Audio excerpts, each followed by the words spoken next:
नमस्कार दोस्तों। आज का सब्जेक्ट है रेफ्रिजरेशन एंड एयर कंडीशनिंग, जिसका एक और ऐसा टॉपिक जो थ्योरी एग्जाम में बार बार पूछा जाता है उसको मैं समझाने वाला हूं। टॉपिक का नाम है कैपिलरी ट्यूब।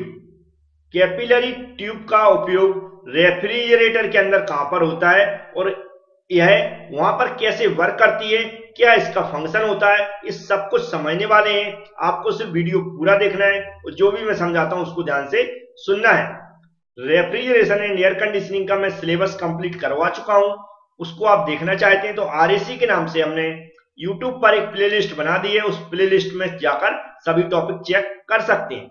और यदि आप पीडीएफ चाहते हैं तो आप हमारी एबी क्लासेस एप्लीकेशन को डाउनलोड कर लें। एबी क्लासेस एप्लीकेशन से कैसे पीडीएफ प्राप्त करना है उसके ऊपर मैंने एक वीडियो बना दिया है, डिस्क्रिप्शन बॉक्स के स्टार्टिंग में उसकी लिंक दे दी है, तो उस वीडियो को आप जरूर देखें। चलते हैं आज के टॉपिक को स्टार्ट करते हैं। सामने आपको कैपिलरी ट्यूब का डायग्राम बना दिख रहा होगा। इस डायग्राम को हमें एग्जाम में बनाना है और इसी को हमें एक्सप्लेन करना है। लेकिन उससे पहले कैपिलरी ट्यूब का हम इंट्रोडक्शन समझेंगे और इंट्रोडक्शन को समझने के लिए कैपिलरी ट्यूब जिस रेफ्रिजरेटर में यूज होती है या जहां पर ये लगी रहती है उस डायग्राम के थ्रू हम कैपिलरी ट्यूब का सबसे पहले इंट्रोडक्शन समझ लेते हैं। यहां पर मैंने एक अलग से डायग्राम लिया है कैपिलरी ट्यूब का। सबसे पहले हम समझेंगे कैपिलरी ट्यूब क्या होती है। ध्यान से सुनते जाना। कैपिलरी ट्यूब एक एक्सपेंशन डिवाइस है। कैपिलरी ट्यूब क्या है? एक एक्सपेंशन डिवाइस है जिसका उपयोग किया जाता है किसी लिक्विड के प्रेशर को रिड्यूस करने के लिए, मतलब किसी लिक्विड के प्रेशर को कम करने के लिए। तो आपको दो बातें समझ में आ गई होंगी। पहला कि कैपिलरी ट्यूब एक एक्सपेंशन डिवाइस है और एक्सपेंशन डिवाइस का फंक्शन होता है किसी लिक्विड के प्रेशर को कम करना या फिर रिड्यूस करना। अब थर्ड बात याद रखना है, मतलब तीसरी बात हमें याद रखना है कि कैपिलरी ट्यूब कहां पर लगी रहती है। तो जो कैपिलरी ट्यूब ये यहां पर एवोपरेटर आपको लिखा दिख रहा होगा और इधर आपको कंडेंसर लिखा दिख रहा होगा। एवोपरेटर और कंडेंसर के बीच में उपयोग किया जाता है हमारा कैपिलरी ट्यूब का। जैसे कि यहाँ पर भी आप देख सकते हैं, इधर एवोपरेटर के अंदर कनेक्ट कर दिया गया, इधर इसको कनेक्ट कर दिया जाता है कंडेंसर से, जैसा कि यहाँ पर लिखा हुआ है। ये हमारा वेपर कंप्रेशन रेफ्रिजरेशन सिस्टम का डायग्राम है। तो वेपर कंप्रेशन रेफ्रिजरेशन सिस्टम के ही हम कंपोनेंट समझ रहे हैं। तो आज जो मैं समझा रहा हूँ यह क्या है? एक्सपेंशन डिवाइस होती है, वो डिफरेंट टाइप्स की होती हैं। आज मैं उसी में से एक डिवाइस को समझा रहा हूं जिसका नाम अभी क्या चल रहा है? कैपिलरी ट्यूब, जिसको हम अच्छे से समझ रहे हैं। अब कैपिलरी ट्यूब की या फिर एक्सपेंशन डिवाइस की जरूरत क्यों पड़ती है? तो क्योंकि यहां पर हम क्या करते हैं, यहां पर आपको दिख रहा होगा जो एक्सपेंशन डिवाइस लगी है, ये ऐसा मान लेते हैं कैपिलरी ट्यूब यहां पर लगी हुई है, जो किसके बीच में लगी है? एवोपरेटर और कंडेंसर के बीच में। तो जो यहां से कंडेंसर से जो लिक्विड जाएगा वह कहां से गुजरेगा? एक्सपेंशन डिवाइस से गुजरेगा या फिर कैपिलरी ट्यूब से गुजरेगा। यहां पर कैपिलरी ट्यूब के अंदर क्या होता है? इसका प्रेशर रिड्यूस हो जाता है। कैसे प्रेशर रिड्यूस होता है ये मैं अभी बताऊंगा, लेकिन अभी आप इतना याद रखें कि इसके अंदर से गुजरेगा तो प्रेशर रिड्यूस होता है। प्रेशर रिड्यूस क्यों किया जाता है? क्योंकि जिससे जो एवोपरेटर के अंदर जो भी लिक्विड जाएगा वह क्या करता है? हीट को एक्सट्रैक्ट करता है। तो इसके अंदर जब स्लोली जाएगा, आराम से चलेगा, उसका प्रेशर कम होगा, तो क्या करेगा? वो ज्यादा से ज्यादा हीट को एक्सट्रैक्ट कर पाएगा, मतलब ज्यादा से ज्यादा वहां से हीट को खींच पाएगा। इसलिए यहां पर एक्सपेंशन डिवाइस का यूज किया जाता है प्रेशर को रिड्यूस करने के लिए। तो नॉर्मली आपको इंट्रोडक्शन समझ में आ गया होगा कैपिलरी ट्यूब का। एक कैपिलरी ट्यूब क्या होती है और क्या यहां पर इसका फंक्शन है और कहां पर ये लगी रहती है। अब चलते उस डायग्राम को समझते हैं जिसको हमें थ्योरी एग्जाम में बनाना है और उसको एक्सप्लेन करना है। तो यहां पर आपको जो डायग्राम दिख रहा है उसमें कैपिलरी ट्यूब यहां पर लिखा है, capillary tube connected to suction line of compression. इसी के बारे में सब कुछ समझेंगे हम, ध्यान से सुनते जाना।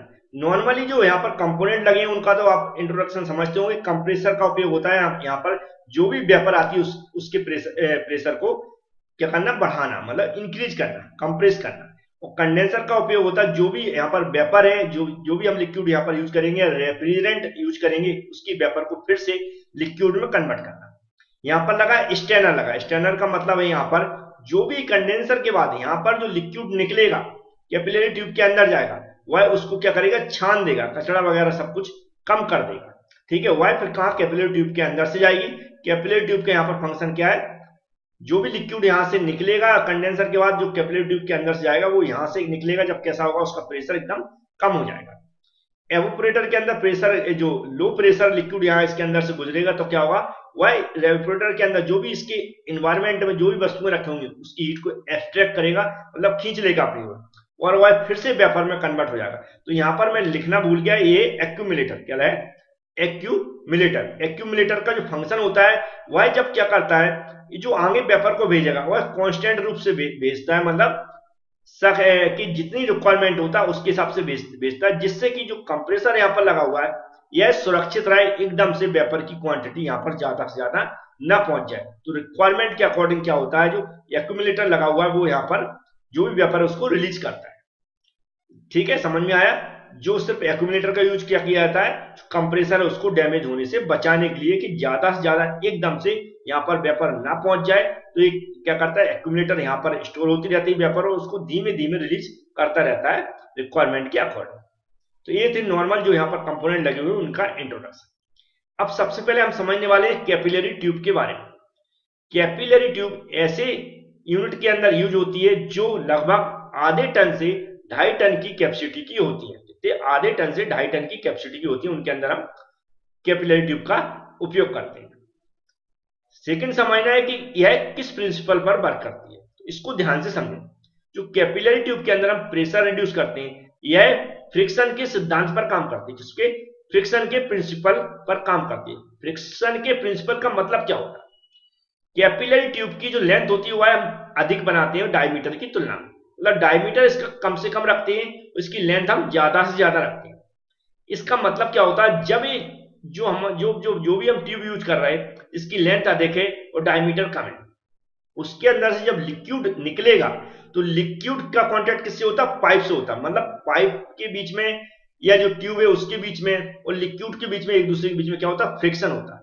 तो फ्रिक्शन होता है तो हम इसलिए क्या करते हैं कि जो ट्यूब है उसको हम ज्यादा से ज्यादा लेंथ वाली बनाते हैं, मतलब उसकी लेंथ कैसी होती है, ज्यादा होती है। लेंथ अधिक बनाने के फायदे क्या होते हैं कि जब तक वो उसके अंदर चलती रहेगी तो उसका प्रेशर मैक्सिमम रिड्यूस होता रहेगा, क्योंकि जैसे मैंने बताया फ्रिक्शन के सिद्धांत पर काम करती है, सिर्फ फ्रिक्शन के आधार पर। क्योंकि जो ट्यूब है उसके अंदर से हमारा लिक्विड गुजर रहा है, तो क्या हो रहा है, ट्यूब और हमारे लिक्विड के बीच में, एक दूसरे के बीच में क्या फ्रिक्शन हो रहा है। जैसे धीमे धीमे जब आगे की ओर बढ़ती है तो उसके दोनों के बीच में, ट्यूब और हमारी लिक्विड के बीच में जो कांटेक्ट होता जाता है, उससे उसकी क्या होती है, स्पीड कम होती जाती है, मतलब प्रेशर रिड्यूस होते जाता है।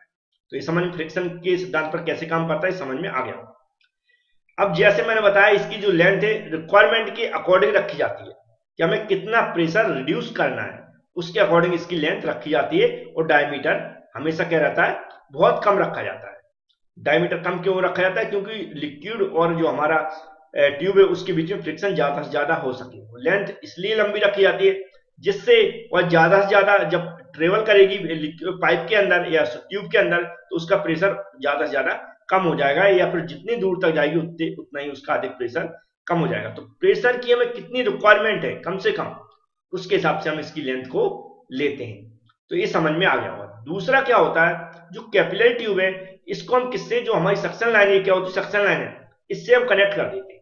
इससे कनेक्ट करने का फायदा ये होता है, जो कैपिलरी ट्यूब के अंदर लिक्विड गुजर रहा है यह अपनी हीट को भी किसको ट्रांसफर कर देता है, सक्शन लाइन को ट्रांसफर कर देता है।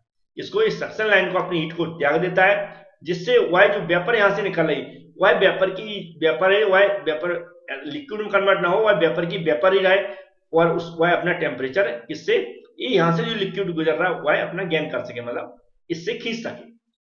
तो ये क्यों लगाई, यहाँ से सक्शन लाइन से क्यों लगी है समझ गए होंगे कि जो अपना लिक्विड यहाँ से गुजरेगा कैपिलरी ट्यूब के अंदर से, वह अपनी हीट को किधर त्याग सके, सक्शन लाइन को वहां पर ट्रांसफर कर सके। इसी तरह क्या होगा, ये यहाँ पर फिर आगे एवापोरेटर के अंदर चला जाएगा लिक्विड। वर्किंग नॉर्मली होती है कि जो हमारा क्या एवापोरेटर है, इसके अंदर से जब लिक्विड पूरी हीट को एक्सट्रैक्ट करके वेपर में कन्वर्ट होके, लिक्विड मतलब जो रेफ्रिजरेंट हम यूज करेंगे उसका लिक्विड, तो वेपर में कन्वर्ट होके कहां जाएगी, एक्यूमुलेटर के अंदर जाएगी। वेपर यहाँ पर स्टोर रहती है और धीमे धीमे सक्शन लाइन के अंदर से एक्यूमुलेटर के बाद क्या आती रहती है, यहाँ से हमारी वेपर आती रहती है। और वेपर कहां जा रही है, सीधी कंप्रेसर के अंदर जा रही है। कंप्रेसर क्या कर रहा है, उसको कंप्रेस करेगा। जैसे ही कंप्रेस करेगा तो वह हमारी क्या होगी, जो हमारी वेपर है वह कहां जाएगी, सीधी कंडेंसर के अंदर जाएगी। कंप्रेसर के अंदर से क्या हो जाता है, प्रेशर इंक्रीज हो जाता है। और किसका, वेपर का। और वेपर का प्रेशर इंक्रीज होगा तो वह वेपर कहाँ, कंडेंसर के अंदर जाएगी। कंडेंसर के अंदर जाएगी तो इसके अंदर कंडेंस हो जाती है। कंडेंस होने का मतलब वह फिर से वेपर से लिक्विड में कन्वर्ट हो जाती है। वो लिक्विड जो कन्वर्ट होगी वह स्टेनर के अंदर जाएगा। स्टेनर के अंदर यहाँ से जो कचरा वगैरह रहता है, डस्ट वगैरह, तो वह उससे क्या छान लिया जाता है, छन्नी बोलते हैं इसको। और वह कहाँ चली जाती है, कैपिलरी ट्यूब के अंदर जाएगी। कैपिलरी ट्यूब के अंदर जब यहाँ से निकलेगी, इसका डायमीटर बहुत कम होता है, किसका, कैपिलरी ट्यूब का, और लेंथ इसकी अधिक रखी जाती है। तो यहाँ से क्या जाएगी, अंदर अंदर, जैसे ही पाइप के अंदर से जो ट्यूब के अंदर से गुजरती जाएगी, उसका धीमे धीमे यहाँ तक निकलेगी, जब तक उसका प्रेशर हमें जितनी रिक्वायरमेंट है उतना रिड्यूस कर देती है, क्योंकि उसी के अकॉर्डिंग हम इसकी लेंथ रखते हैं, किसकी, कैपिलरी ट्यूब की।